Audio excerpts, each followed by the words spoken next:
Sa ngalan ng Ama at ng Anak at ng Espiritu Santo, Amen. ang pagpapala ng ating Panginoong Heso Kristo, ang pag-ibig ng Diyos Ama, at ang makikipagkaisa ng Espiritu Santo naway sumainyong lahat. At sumaiyo rin.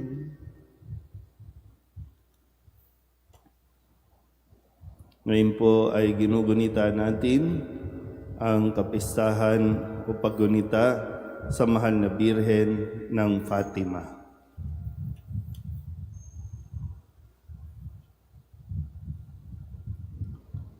Mga kapatid, aminin natin ang ating mga kasalanan upang tayo'y maging marapat gumanap sa banal na pagdiriwang. Inaamin ko sa makapangyarihang Diyos at sa inyo mga kapatid na lubha akong nagkasala sa isip, sa salita at sa gawa at sa aking pagkukulang. Kaya isinasamo ko sa mahal na Birheng Maria, sa lahat ng mga anghel at mga banal, at sa inyo mga kapatid, na ako'y panalangin sa Panginoong ating Diyos. Kaawaan tayo ng makapangyarihang Diyos, patawarin tayo sa ating mga kasalanan, at patnubayan tayo sa buhay na walang hanggan. Amen. Panginoon, kaawaan mo kami. Panginoon, kaawaan mo kami. Kristo, kaawaan mo kami. Kristo, kaawaan mo kami. Panginoon, kaawaan mo kami. Panginoon, kaawaan mo kami. Manalangin tayo. Ama naming makapangyarihan, ipagkaloob mong sa aming pagdiriwang sa pagkabuhay ng aming Panginoong nagtagumpay. Kami pagindapating makapakinabang sa ligaya ng kanyang dulot na kaligtasan. Ngayong siya'y namamagitan kasama ng Espiritu Santo magpasawalang hanggan. Amen.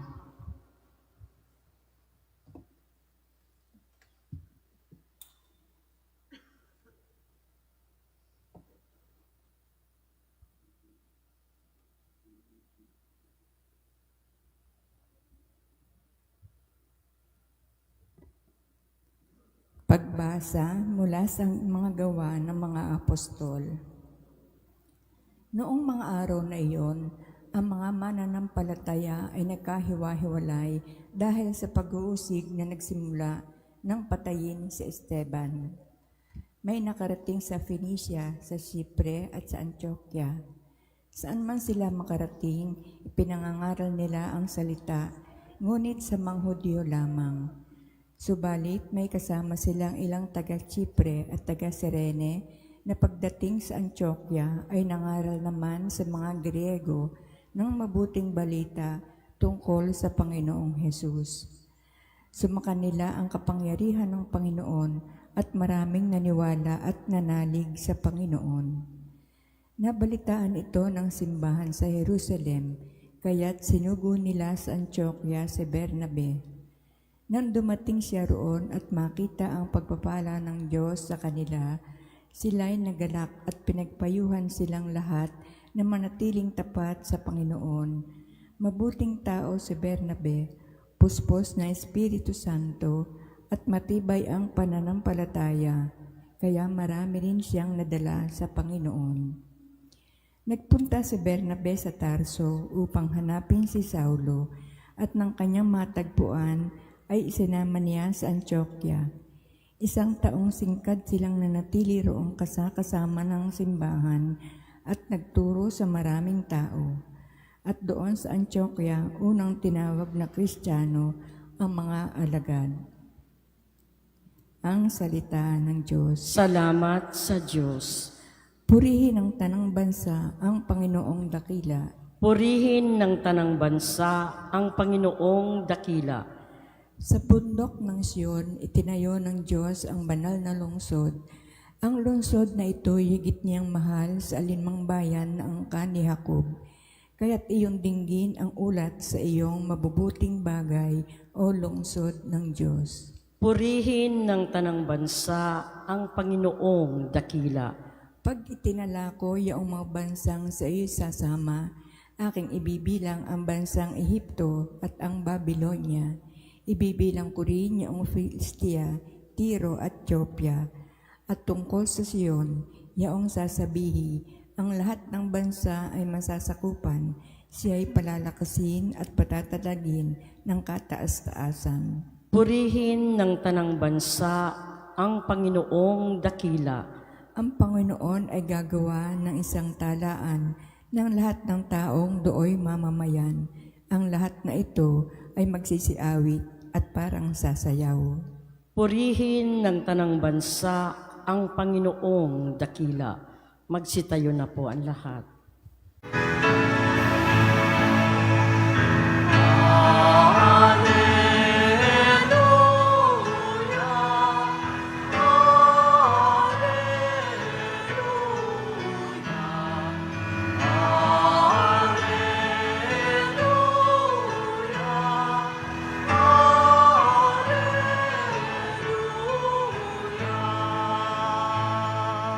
Ang tinig ko'y pakikinggan ng kabilang sa aking kawan, ako'y kanilang susundan.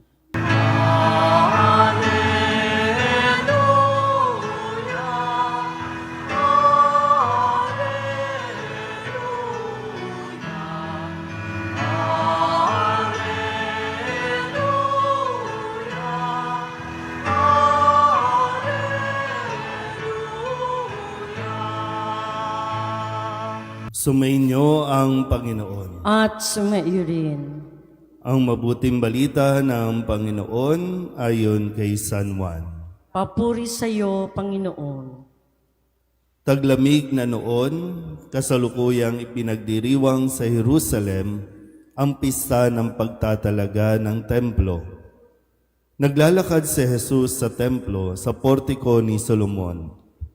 Pinaligiran siya ng mga Hudyo at sinabi sa kanya, "Hanggang kailan mo kami pag-aalinlanganin? Kung ikaw ang Kristo, sabihin mo na ng tiyakan." Sumagot si Jesus, "Sinabi ko na sa inyo, ngunit ayaw ninyong maniwala. Ang mga ginagawa ko sa ngalan ng aking Ama ay nagpapatotoo tungkol sa akin. Ngunit ayaw ninyong maniwala, sapagkat hindi kayo kabilang sa aking mga tupa. Nakikinig sa akin ang aking mga tupa. Nakikilala ko sila at sumusunod sila sa akin. Binibigyan ko sila ng buhay na walang hanggan, at kailanmay di sila mapapahamak. Hindi sila maaagaw sa akin ninuman. Ang aking Ama na nagbigay sa kanila sa akin ay lalong dakila sa lahat, at hindi sila maaagaw ninuman sa aking Ama. Ako at ang Ama ay iisa." Ang mabuting balita ng Panginoon. Pinupuri ka namin, Panginoong Hesukristo. Isang magandang umaga po sa inyong lahat. Ginugunita ang kapistahan ng Mahal na Birhen ng Fatima nung siya po ay magpakita, yung apparition doon sa 3 bata. Napakatagal na panahon na, noong 1917 pa, pero tayo po ay patuloy na pinapaalalahanan ng mensahe ng kanya pong pagpapakita sa Fatima. At nawa sa gabay ng Mahal na Birhen, atin din pong lubusang maunawaan ang mga mensahe na ipinapahayag sa atin. Sa ngayon, sa ating Ebanghelyo, muling tinatanong si Jesus ng mga Hudyo kung siya nga ba talaga ang Kristo. At kahit anong paliwanag niya, kahit anong patotoo ang kanyang sabihin, ay sadyang napakatigas ng kanilang ulo, ng kanilang puso, kung kaya hindi maipasok sa kanilang pagkatao kung sino talaga si Kristo. Pero ngayon, ang sabi nga pa rin ni Kristo, "Ngunit ayaw ninyong maniwala sapagkat hindi kayo kabilang sa aking mga tupa. Dahil kung sila ay kabilang, nakikinig sa akin ang aking mga tupa, ang nakikilala ko sila at sumusunod sila sa akin. Ay napakahalaga po, no? Katulad ng madalas na sinasabi ng mahal na Birhen, na tayo po ay lumapit sa kanyang anak sa pamamagitan ng pagdarasal ng Santo Rosario, makikilala natin siya ng lubusan at mapapalapit tayo sa kanya. Lalong-lalo na yung pakikinig sa salita ng Diyos. Ang isang taong talagang sanay, yung tenga niya sanay sa mga salita ng Diyos, kahit kailan hindi ito mawawala. Kahit kailan hindi ito maliligaw. Kaya yung halimbawa ng paggamit sa isang pastol, si Kristo ipinahayag na hindi lang basta pastol kundi mabuting pastol.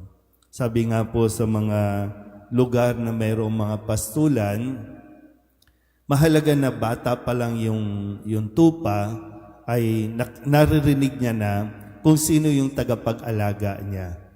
At yung tagapag-alaga, yung pastol, mahalaga na bata pa lang ay sinasanay niya na ang mga tupa sa kung ano yung boses na ginagamit niya, kung paano siya mag-command, para nang sa ganon, di ba, pag nakikita niyo po, kahit 100 yan o napakaraming tupa, sinusundan nila yung tinig nung nagpapastol sa kanila. Maging yung amoy, Kaya nga, ang tupa at ang pastol, kadalasan, iisang amoy na. Kaya alam na alam nila, yung pagsinghot, yung pakikinig, kasi yung hindi malinaw yung kanilang mga mata, so ang inaasahan nila ay yung pandinig. So kung madalas na nakikinig ang tupa, masasanay siya sa boses ng kanyang pastol. At yung pastol na pinapaliwanag nga niya dito, ang sumusunod sa pastol ay nagkakaroon ng buhay na walang hanggan. Kaya, sanayin natin, hindi man tayo nakikinig, magbasa tayo. Sa pamamagitan nun, mapapakinggan natin kung ano ang mga sinasabi ng ating mabuting pastol. At hindi ko alam kung ang mga tupa, ang kanila pong mga followers, ang kanila pong mga supporters ay magiging maligaya simula sa araw na ito o tapos na.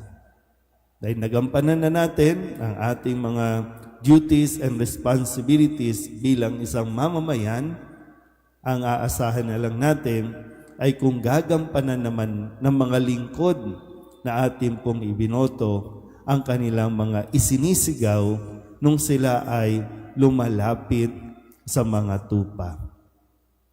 Nakinig ang mga tupa, kaya sana naman po makinig din ang mga pastol at tuparin ang kanila pong mga ipinangako at tuparin ang kanilang mga tungkulin ng buong katapatan at pagpapakumbaba ng may takot sa Diyos.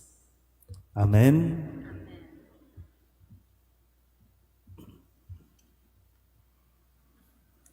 Pinagkakalooban ng Diyos ng buhay na walang hanggan ang mga tupang kabilang sa kanyang kawan.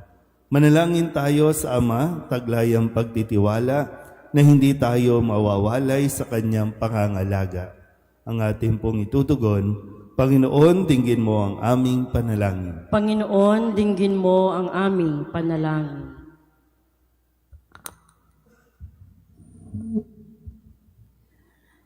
Ang Santo Papa at mga obispo naway maging mga tunay na pastol sa pamamagitan ng pag-akay sa kanilang kawan sa luntiang pastulan.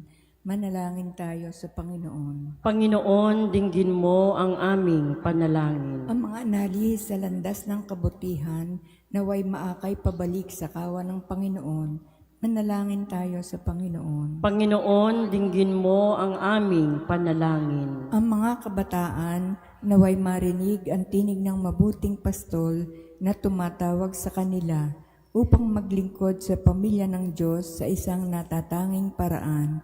Manalangin tayo sa Panginoon. Panginoon, dinggin mo ang aming panalangin. Ang mga may sakit, naway maranasan ang kabutihan ng mabuting pastol sa pamamagitan ng mapagmahal na pangangalaga sa kanilang pamilya. Manalangin tayo sa Panginoon. Panginoon, dinggin mo ang aming panalangin. Ang mga namayapa, naway akayin ni Kristo, ang mabuting pastol, upang sila ay makarating ng ligtas sa tahanang walang hanggan. Manalangin tayo sa Panginoon. Panginoon, dinggin mo ang aming panalangin. Idulog din natin sa Panginoon ang ating mga personal na kahilingan at mga panalangin para sa ating mga pamilya, kasama din ang mga kahilingan ng mga nanonood sa online. Lahat ng mga misang pasasalamat, espesyal na intensyon, agarang paggaling ng mga may sakit, tang lahat ng mga kaluluwa na inihiling na ipagdasal sa misang ito.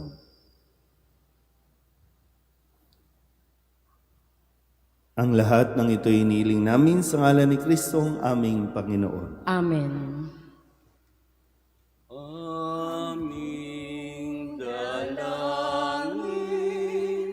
iyong pagpapala sa iyong hapag, aming inihanda ang alak na ito na nagbibigay lakas, aming iaalay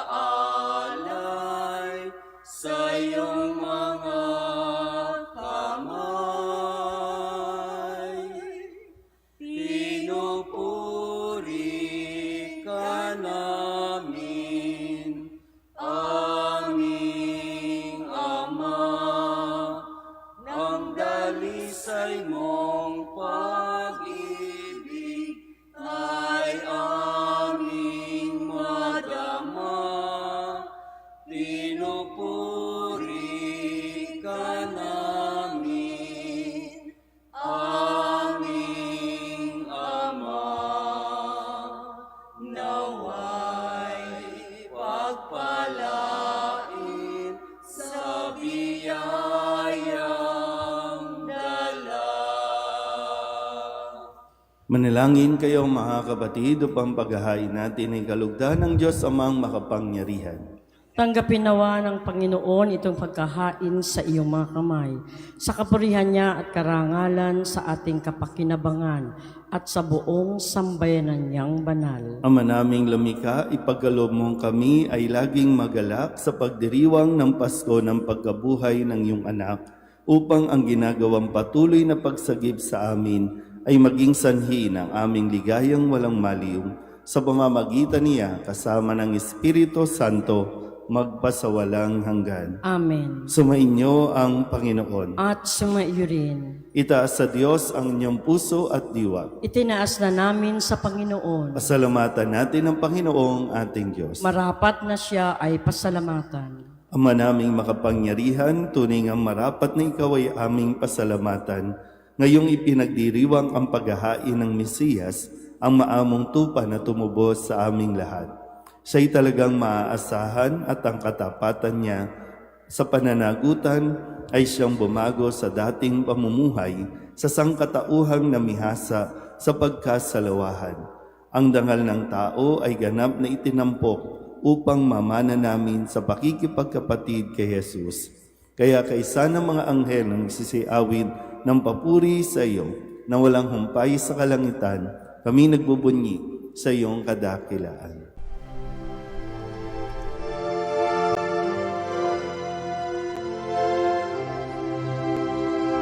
Santo, Santo, Santo, Panginoong Diyos makapangyarihan, napupuno ang langit at lupa ng kalwalhatian mo. Hosana sa kaitaasan, pinagpalang na paririto sa ngalan ng Panginoon.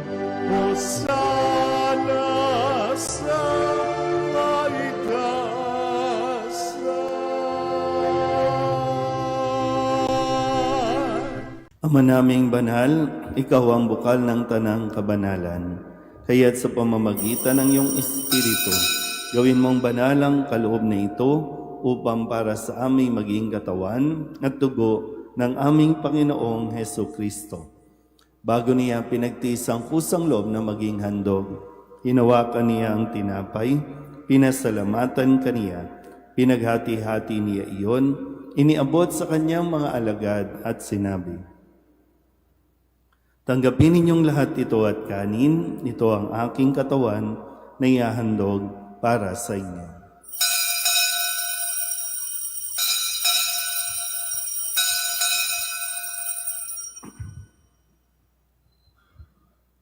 Gayun din naman nang matapos ang hapunan, hinawakan niya ang kalis, muli kaniyang pinasalamatan. Iniabot niya ang kalis sa kanyang mga alagad at sinabi, "Tanggapin ninyong lahat ito at inumin. Ito ang kalis ng aking dugo, ng bago at walang hanggang tipan, ang aking dugo na ibubuhos para sa inyo at para sa lahat sa ikapagpapatawad ng mga kasalanan. Gawin ninyo ito sa pag-alaala sa akin."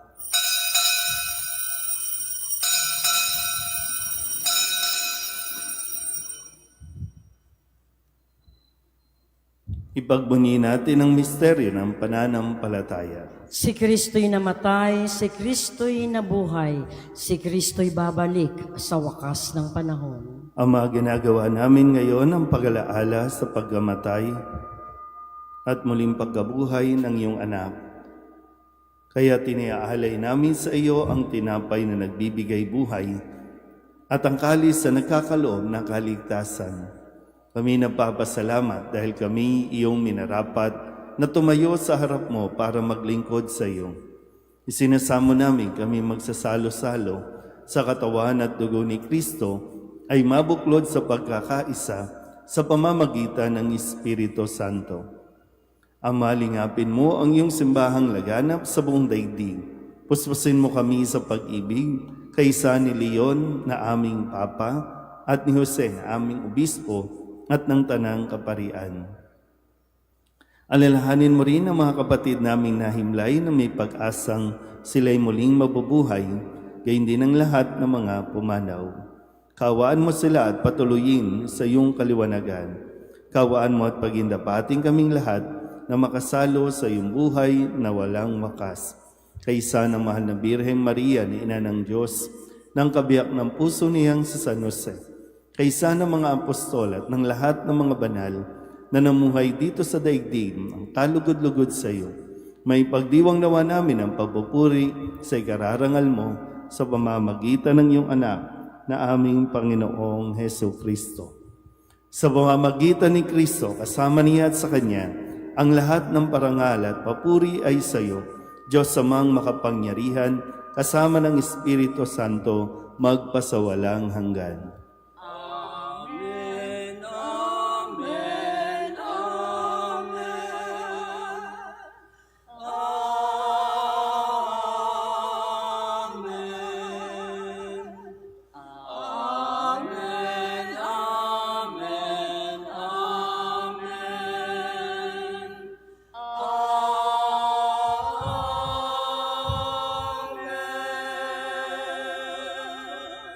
Sa tagubilin ng mga nakagagaling na utos at turo ni Jesus sa Panginoon natin at Diyos, ipahayag natin ang lakas loob.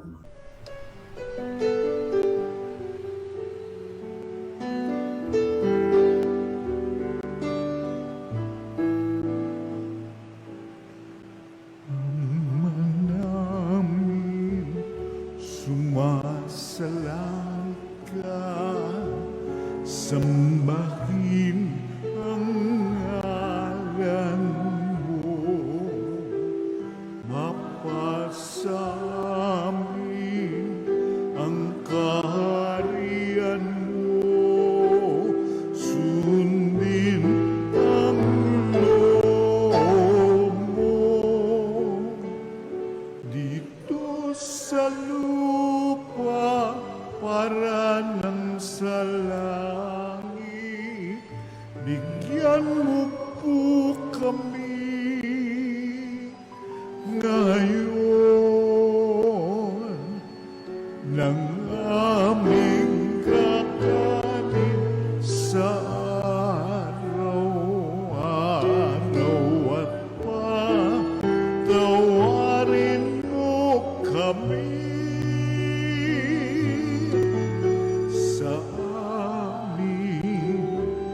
mga sala para ng pagpapatawan namin sa nagkakasala sa amin. At huwag mo kaming ibang dulot sa tukso at yadya mo kami sa lahat ng masama. Inihiling namin kami iadya sa lahat ng masama, pagkalooban ng kapayapaan araw-araw, iligtas sa kasalanan, at ilayo sa lahat ng kapahamakan. Samantalang aming pinananabikan ang dakilang araw ng pagpapahayag ng tagapagligtas naming si Jesucristo. Sapagkat iyo ang kaharian at ang kapangyarihan at ang kapurihan magpakailanman. Amen. Panginoong Jesucristo, sinabi mo sa iyong mga apostol, kapayapaan ang iniiwan ko sa inyo, ang aking kapayapaan ang binibigay ko sa inyo. Tunghayan mo ang aming pananampalataya at huwag ang aming mga pagkakasala. Pagkalooban mo kami ng kapayapaan at pagkakaisa ayon sa iyong kalooban, kasama ng Espiritu Santo, magpasawalang hanggan. Amen. Ang kapayapaan ng Panginoon ay laging sumainyo. At sumaiyo rin. Magbigayan po tayo ng kapayapaan sa isa't isa.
Ito ang kordero ng Diyos. Ito ang nag-aalis ng kasalanan ng sanlibutan. Mapalad ang mga inaanyayahan sa kanyang piging. Panginoon, hindi ako karapat-dapat na magpatuloy sa iyo, ngunit sa isang salita mo lamang ay gagaling na ako.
Manalangin tayo.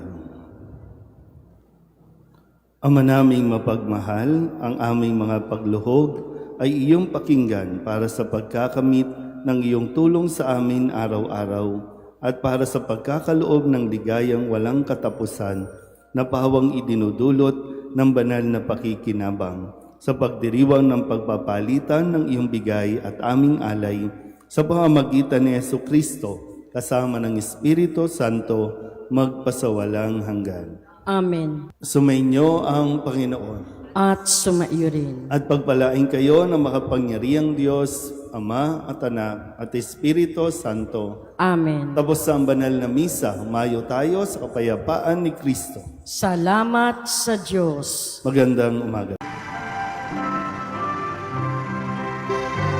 Nuestro Padre Jesus Nazareno, sinasamba ka namin, pinipintungo ka namin, aral mo ang aming buhay at kaligtasan. Nuestro Padre Jesus Nazareno, iligtas mo kami sa kasalanan. Ang krus mong kinamatayan ay sagisag ng aming kaligtasan. Nuestro Padre Jesus Nazareno, dinarangal ka na amin. Nuestro Padre Jesus Nazareno, nilulwalhati ka namin. Nuestro Padre Jesus Nazareno, dinarangal ka na amin. Nuestro Padre Jesus Nazareno, nilulwalhati ka namin.